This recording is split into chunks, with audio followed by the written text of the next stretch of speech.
بریم اتاق داداشمو نقاشی کنیم. خب دستور رنگ خاکستری بهم داده، پس اول باید رنگشو بسازم.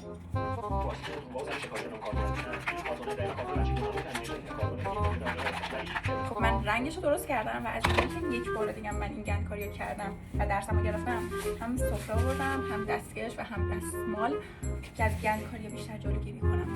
درو بستم که نیام تو دستمون. مخمل اینه قربونت برم.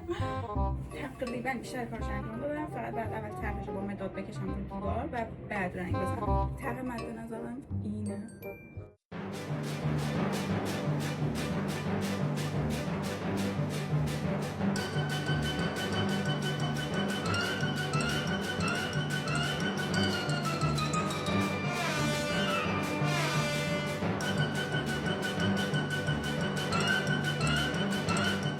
بالاخره دور گیریش تموم شد. الان نوبت اینه که داخلش رو رنگ کنم.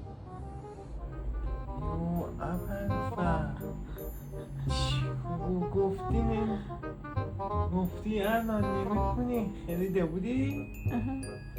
باش